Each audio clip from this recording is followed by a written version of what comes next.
Good evening, everyone. This is Dr. Joe Powers, the principal of Jones College Prep. We're glad you could join us this evening.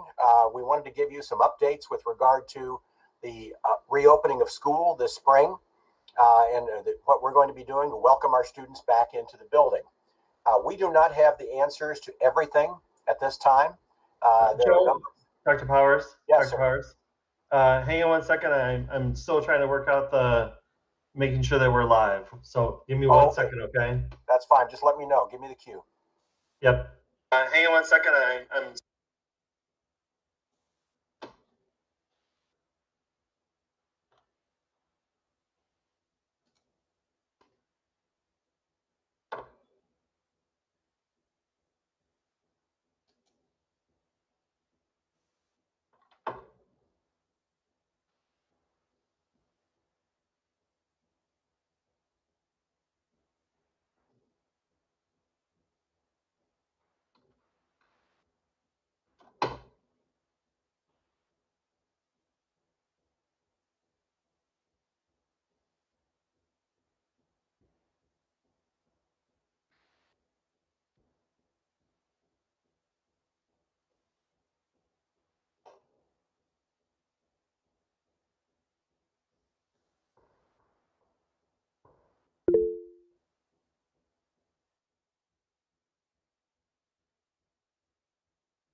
Good evening, everyone.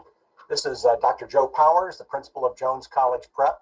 We're glad you could join us this evening for this overview of our upcoming reopening of school at Jones. And of course, it's happening across the city of Chicago. All the Chicago public high schools are all involved in this. When I say overview, this is because we do not know the answers to all the questions you might have. Some decisions have not been made yet. A lot of things that are going on with regard to the reopening are subject to negotiation between Chicago Public Schools and the Chicago Teachers Union. And until we know the final outcome of those negotiations and the decisions that are made, we have to go on what information we do have and then what some likely things are to be. However, please remember that everything is subject to negotiation.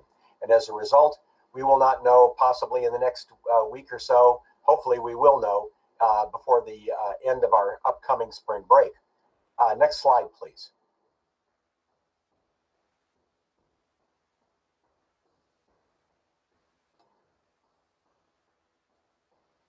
We've been planning for reopening for some time now. We have CPS has a high school task force that I've had the privilege to be sitting on to develop plans for what the reopening could look like, and a number of important things that are recommendations from our task force are going to be put into place, or at least we hope so. We also have a Jones reopening task force, which is addressing everything from health and safety concerns all the way through issues such as technology in the classrooms and student access to technology. And that is more specifically the responsibility of our technology team, working on the type of technology we would need to have in our classrooms, including such things as webcams, speakers, teacher monitors, and so forth, and Chromebooks for the students to use in the classroom and when they're at school. Next slide, please. Now, there's some things we don't know yet. Specific reopening plans and models are still under negotiation, as I mentioned. The exact opening date for hybrid learning, the goal is April 19th, the first day of the fourth quarter. However, that has not yet been settled, of course, or finally agreed upon. The exact model we are following We have some very good ideas here, and I think we'll be seeing some of those come to fruition. But at this particular time, we don't have official go-ahead for that. It's still pending. And the amount of tech support we will receive from CPS. We've received a good deal of encouraging news in that particular area, but we're waiting to find out just exactly what our school would be receiving in the way of classroom technology, Chromebooks, and the like. The overall goals coming out of the planning that has taken place with the task force, high school task force, is that in-person learning would be available to all students who wish to return to school. All students will continue with their current schedules. That's very important, and a lot of people ask that question. But you will be continuing with your current schedules, or students will. And that's 9 through 12. And all students will have access to a Chromebook or similar device at school. Again, we don't know all the details of what this is going to look like, but at the same time, these are things we are planning for in the coming weeks. Next slide, please. Daily schedule, and I notice I put the word pending in there. All students, as I mentioned, in person and remote will follow their current schedules, and all grade levels are involved in this. We may make slight changes, slight adjustments to the bell schedule during the course of the day to accommodate in-person lunch periods. So in other words, the current schedule where we have an hour for lunch for everybody and passing times of a certain length, that may have to be adjusted a little bit more in line with what we do in person when we have regular school. But those things will be decided in the coming weeks. This is what we anticipate we'll be able to do. And it's pretty much seems to be the direction most schools are heading. We're going to follow what's sometimes called a 2, 1, and 2 schedule, which basically is very similar to what we're currently doing. Monday and Tuesday will be AB days. Wednesday will be Eagle Day. The exact configuration of that and design of that remains to be seen based on feedback we'll be getting and suggestions and recommendation from CPS. And then we'll have another A and B day. Next slide, please. What that means is on our in-person days, our students who are opting to come back into school will be divided into 2 rotations, 2 shifts, if you will. We're going to call them flights, which I think is kind of, in keeping with Jones Eagles. Flight 1 will be on Monday and Tuesday. The students will be present in person, those that are returning. Flight 2 will be Thursday and Friday. And on Wednesday, all students will be learning remotely.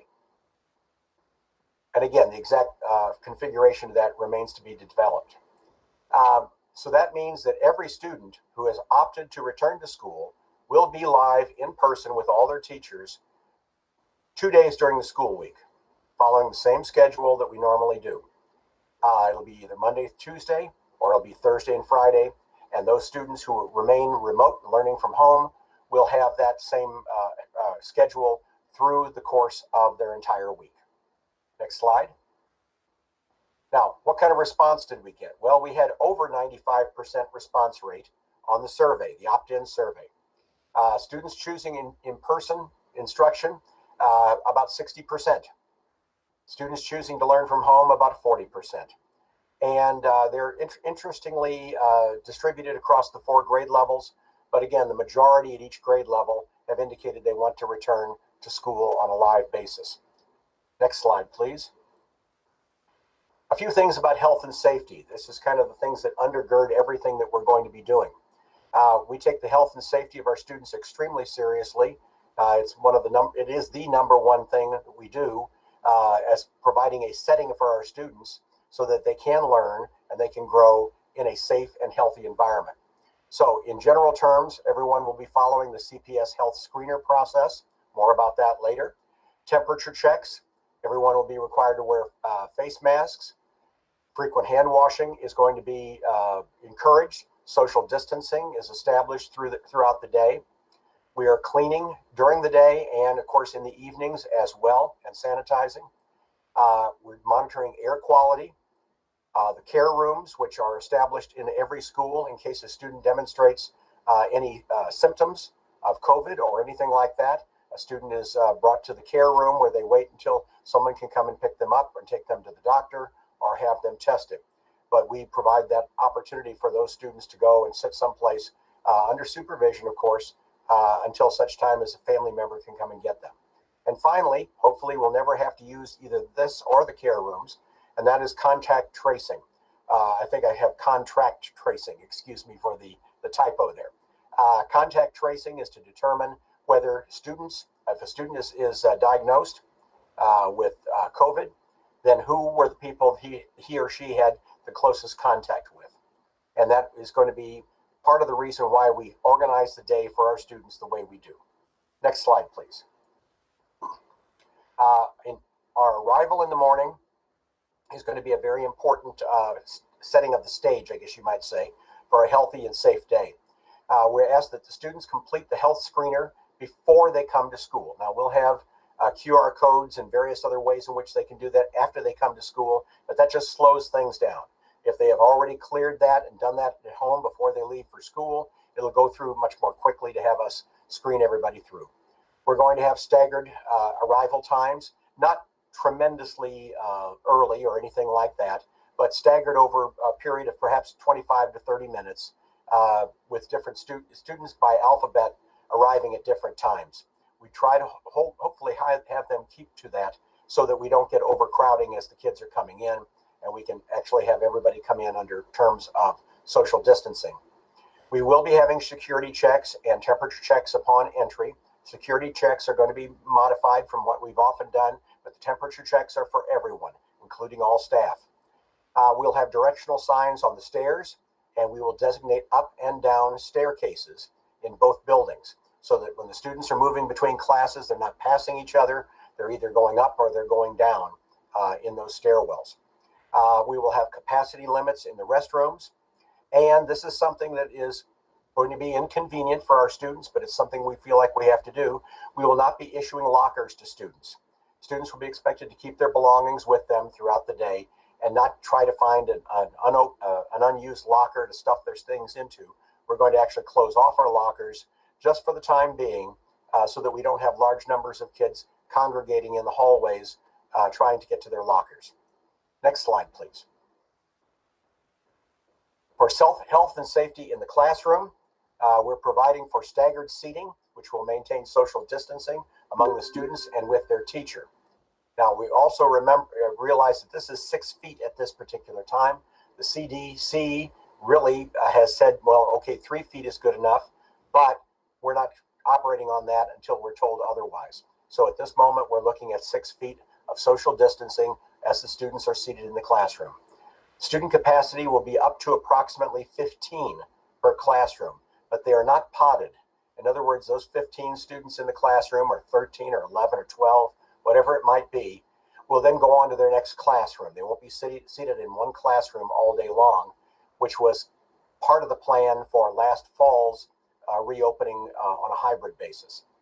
We'll have seating charts to facilitate contact tracing. In other words, the student always sits in the same seat whenever the student is in the classroom, and those desks and work areas will be cleaned.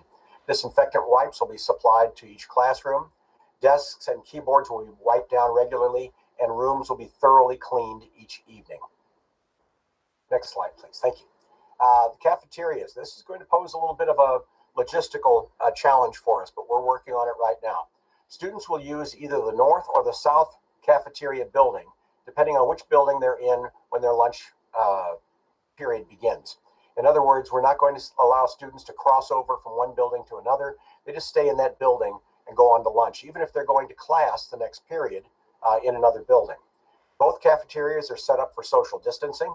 That's already been done.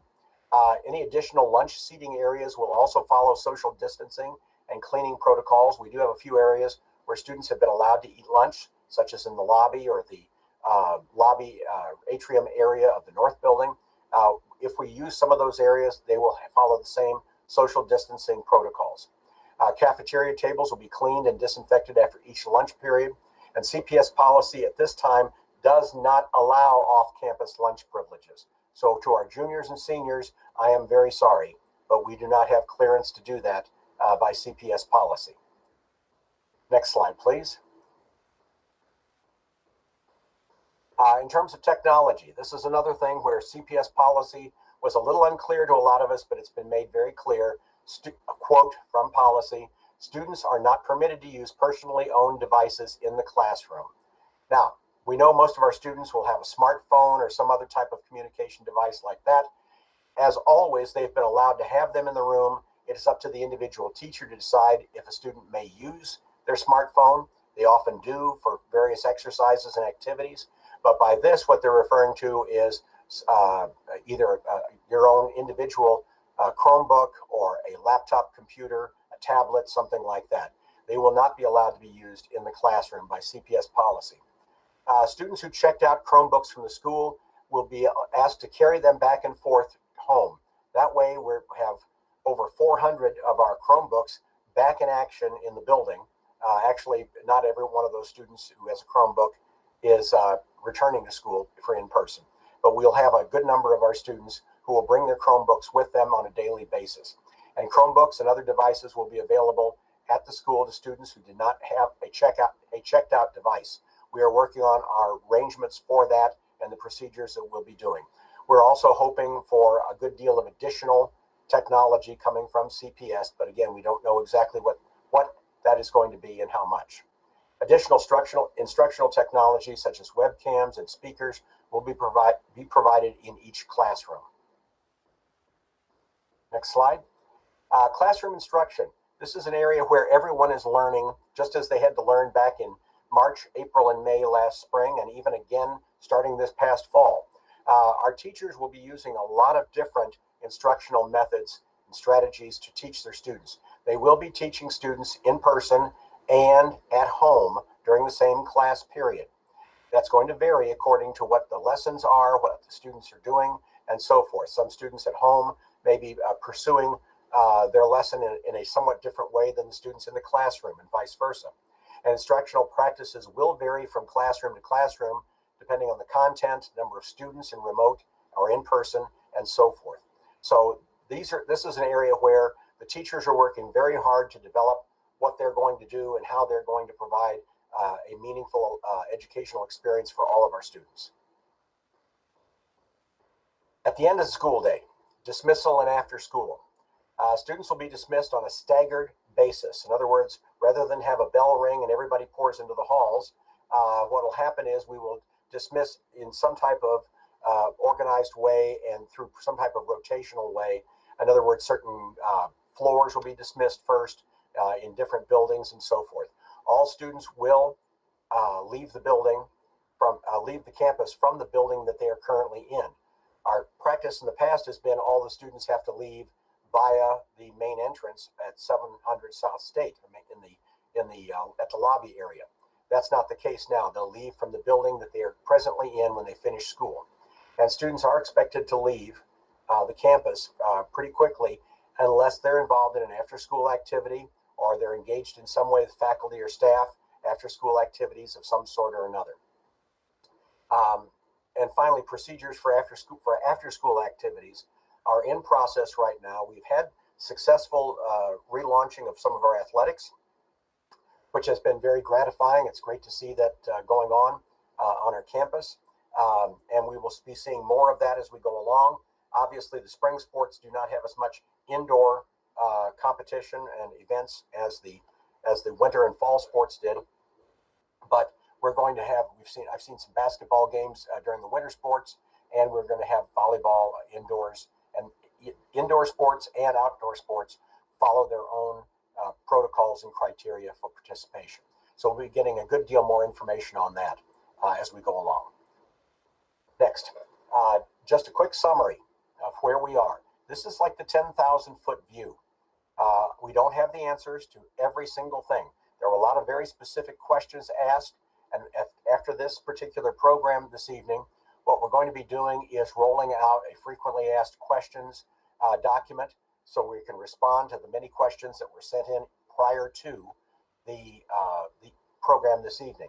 So I'm sorry we're not able to do a Q&A right here, but at the same time, we've gathered and are continuing to gather any questions you might have, and always feel free to contact us on this.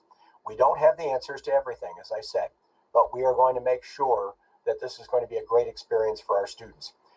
We're following all our health and safety protocols. All students will be attending the classes that they have right now. There will be no changes that way. Instruction will be in person and at home with our at-home students as well. And we'll provide updates to all of you as we go along here. And hopefully we'll have another virtual meeting of this sort, or a town hall meeting where we can do some question and answering after the spring break when we have more concrete information to provide you. But we wanted to give you this particular overview tonight so you have some idea of what is going on. I am sorry we were not able to do this prior to the deadline for people submitting whether they wanted to do in person, the opt-in or not. It's just that we did not have enough information and we weren't far enough along in our planning to be able to have a meaningful program. Now, at this particular point, I wanted to go and look at a few of the questions that have been sent in and provide a little bit of feedback. And we will hopefully have the rest of these answered for you. I think some of them were answered. A lot of the questions we received were the kids going to have their regular schedules? The answer is yes. Would the students follow the schedule during the school day? And the answer to that is also yes. Will their teachers be teaching in person? The only teachers who would not be teaching in person would be those who have received an accommodation of some sort from CPS. To date, for Jones, we do not have anyone who has yet received an accommodation. Even a teacher who receives an accommodation would be potentially teaching from home to teach to students who are at home and students who are in the classroom, and another staff member will be with the students, so they're not alone in the classroom. But again, we are not to that stage yet, and at this particular point, we don't have anyone who has been granted any accommodations for not coming into school in person, any of the teachers or other staff. The question is, will the teachers be teaching online and in-person students at the same time?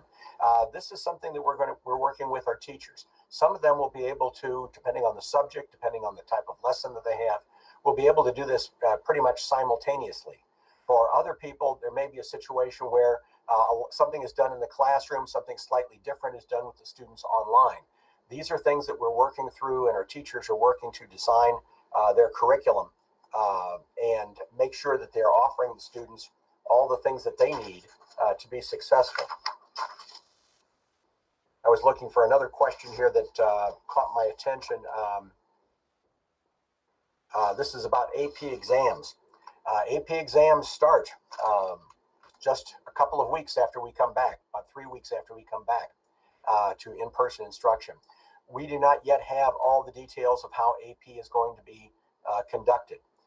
Mr. Mitchell, our assistant principal, and our new assessment coordinator, Mrs. Guevara, are working on that right now, and we'll have more information for our AP students and their families, and of course the teachers as well, in the coming days.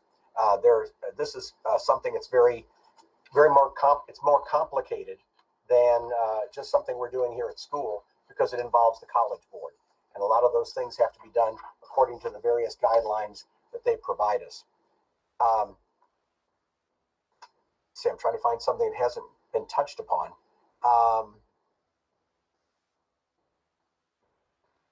Most of the questions are from the list that I have here are mainly dealing with the instructional area, and these are things, like I said, that we're working on. It will vary from from classroom to classroom, and from subject to subject. Will the students have all their classes? And the answer is yes.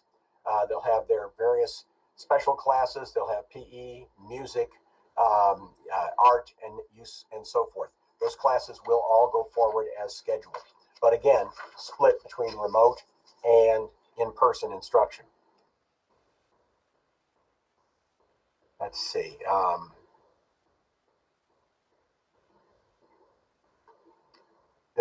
Keep coming back to questions with regard to is what constitutes hybrid instruction. This is hybrid instruction, meaning we have a mixture of students who are in person and students who are going to be learning still from home. ACLAB is an interesting question. We have not determined exactly yet how we're going to handle ACLAB. If you've been around for ACLAB on a normal school day, like we had prior to a year ago, ACLAB is a very lively time period where the students go to many different places in the school, and they can study, they can meet with their friends, they can use their time as they choose, they can go to the library, and so forth. With the social distancing and the other rules involved, we're working out the details of what ACLAB will look like. We will still have that period. It still will be a period that students need to check in for attendance, but exactly how we use that time as asynchronous time for our students, teacher office hours, that type of thing, we're working with our teachers and our planning team to work out the details of all of that. Let's see if I can find one or two more here.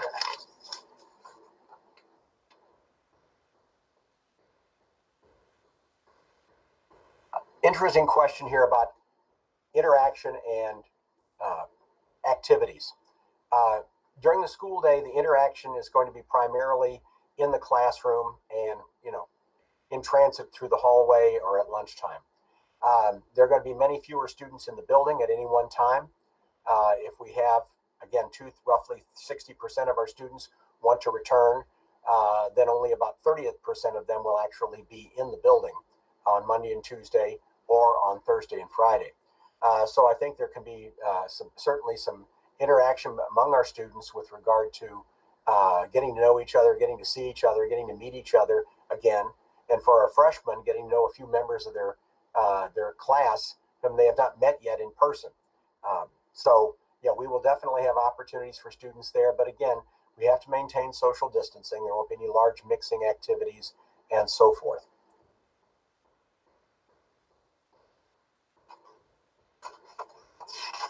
And the other questions, I think we're going to have to wait until we're able to get the FAQ out to all of you. Some of the details, like I said, are still not known. We still have a number of things that we have to work through, and also some questions that still are not answered completely by CPS. But they're working through that as well. And the result, I'm very confident, is going to be that your students will have a good experience, whether they remain at home, and all students will be learning remotely 3 days of the week. But for those who come in on Monday and Tuesday or Thursday and Friday, I think they'll have a very meaningful activity or very meaningful experience with their learning. And we will certainly be glad to see them back in the building. I wanted to check with my team to see if there are any people who would like to add anything in. I don't know if Mr. Mitchell, Dr. Plunkett, and Ms. Gonzalez-Torres, by the way, who is our new assistant principal, who just joined us last week, have anything to add at this particular time. I think Mr. Mitchell is on the road.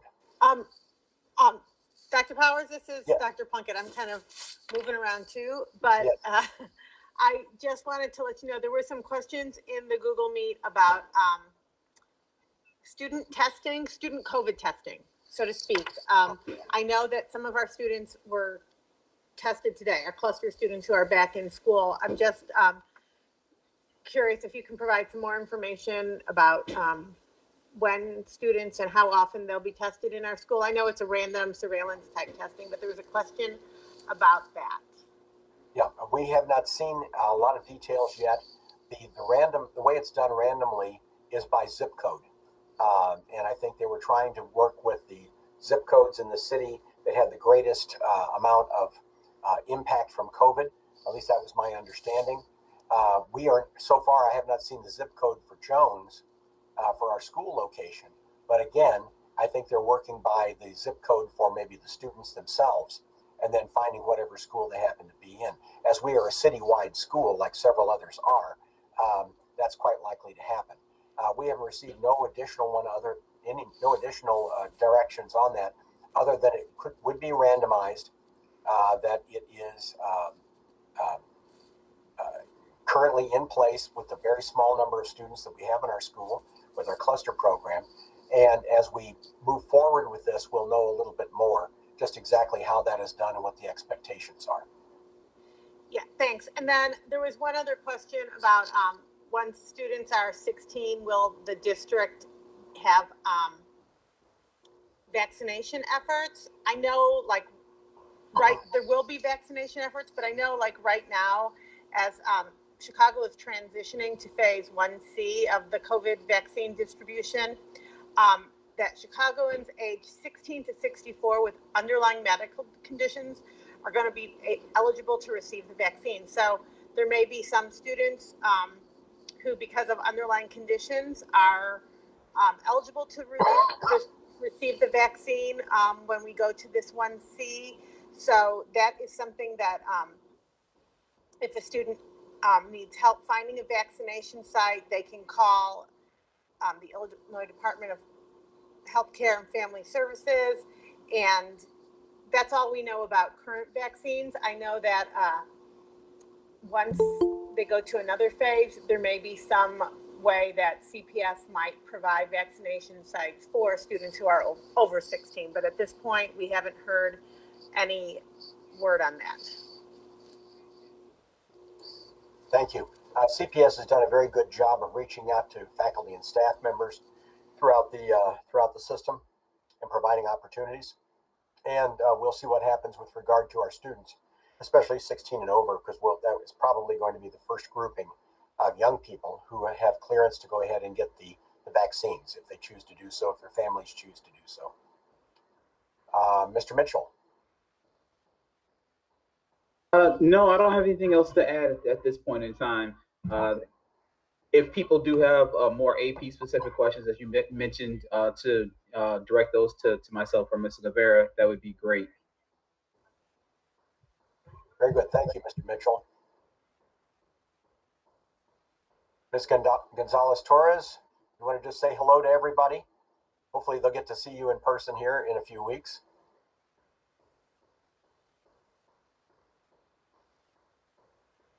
She may have stepped away. Or like me, can't find the unmute button, which I have. Hello, good evening. I am Ms. Yvette Gonzalez-Torres. How are you all? I'm trying to answer as many questions on here. Thanks very much. She's manning the YouTube chat right now. Okay, very good, very good. Well, thank you all for signing on. Sorry, my voice is coming in late. That's okay. You want just, okay. I think we're going to wrap up now, and we're going to get back to you with the frequently asked questions. Try to respond to as many of your other questions as we go along.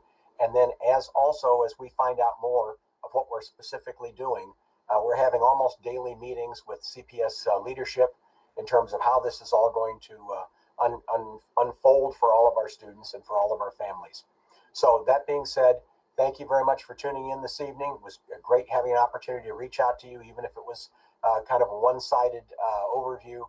And we'll be back in touch with you very soon with more details about reopening at Jones. Thank you very much and have a good evening.